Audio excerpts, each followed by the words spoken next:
নমস্কার বন্ধুরা, আজ শুভ দীপাবলি। দীপাবলির অনেক অনেক শুভেচ্ছা জানাই সকলকে।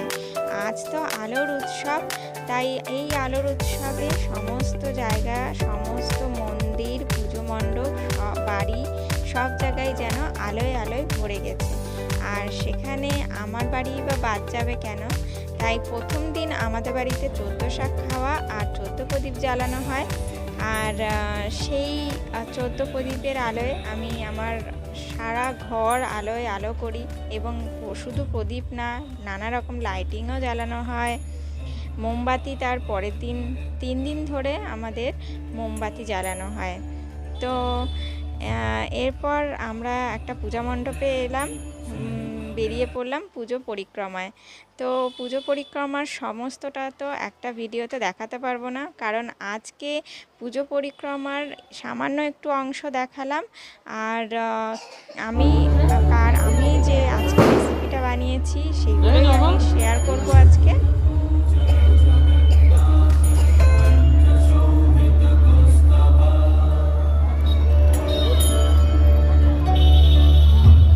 এখানকার এত সুন্দর একটা সুন্দর পরিবেশ তৈরি করেছে এখানে, আর এত সুন্দরভাবে এখানে আওয়াজটা হচ্ছে, এই যে গানটা হচ্ছে, এটা শুনতেই ভালো লাগছে।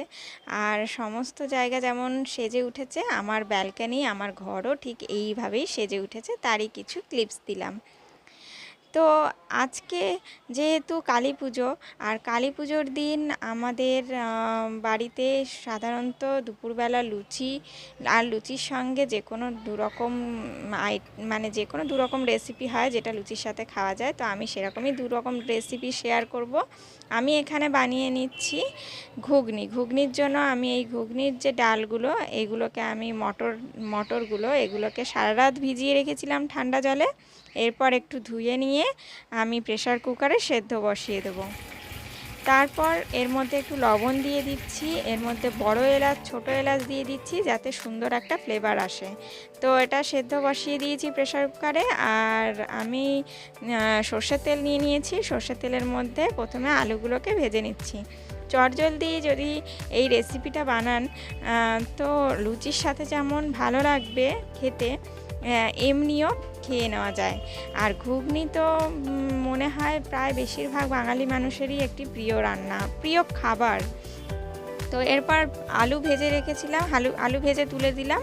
এরপর গোটা গরম মশলা, তেজপাতা দিয়ে বেটে রাখা মশলা দিয়ে দিচ্ছি। এর মধ্যে একটু এই মশলাতে আমি নিয়ে নিয়েছি পেঁয়াজ বাটা, আদা বাটা, সামান্য পরিমাণে রসুন, 2-3 কোয়া মতন রসুন নিয়ে নিয়েছিলাম।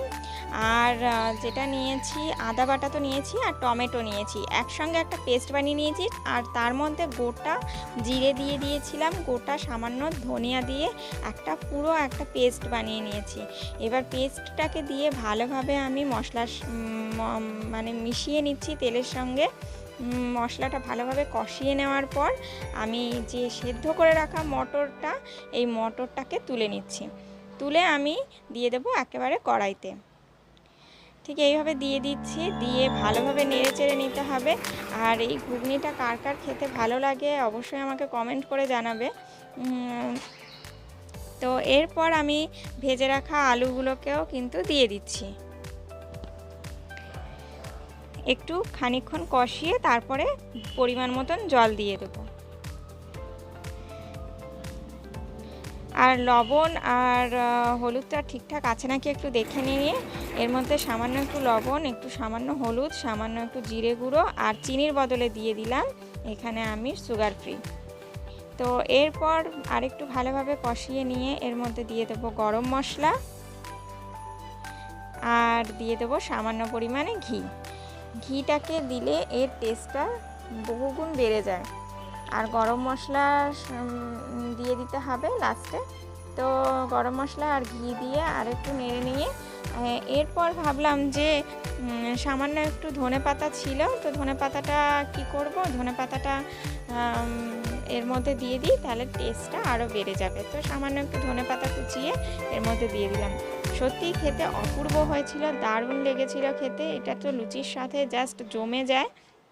তো আরেকটি রেসিপি আমি করে বানাবো, সেটা হচ্ছে পনিরের আরেকটি রেসিপি করব, সেটাও চলুন দেখে নেওয়া যাক। লুচির সাথে আমি এই দুরকম রেসিপি আজকে বানিয়ে ফেললাম। প্রথমে আমি ঘুগনিটা নামিয়ে নিলাম, এরপর আমি কড়াইতে সামান্য তেল দিয়ে নিয়েছি, আর পনিরগুলোকে না হালকা একটুখানি ফ্রাই করে নিয়েছি, একেবারে কাঁচা রাখিনি, আবার বেশি ভাজিও নি। তো এরপর আমি এখানে গোটা গরম মশলা, শুকনো লঙ্কা, তেজপাতা দিয়ে তারপর আমি দিয়ে দিচ্ছি এখানে কাজু আছে, কাজু বাটা, আদা বাটা, এর মধ্যে দিয়েছি সামান্য পরিমাণ কিশমিশ বাটা আর একটু তিল বাটা। তো এটাকে সব একসঙ্গে আমি বেটে নিয়েছি, বেটে আমি এই মশলাটাকে কিন্তু দিয়ে নিয়েছি।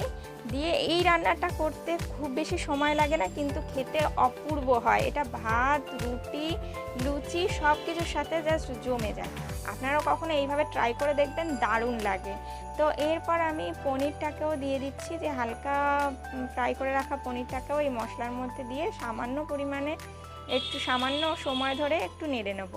নেড়ে ঠিক এই রকম কষা কষা ভাব চলে আসলে আমি এর মধ্যে দিয়ে দিচ্ছি জল।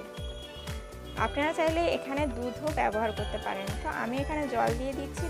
এরপর আর এটাতে আমি হলুদের ব্যবহার করছি না, তো সামান্য পরিমাণ জল দিয়ে আর একটু নেড়ে নিচ্ছি। 10 মিনিট মতন ফুটিয়ে নেব।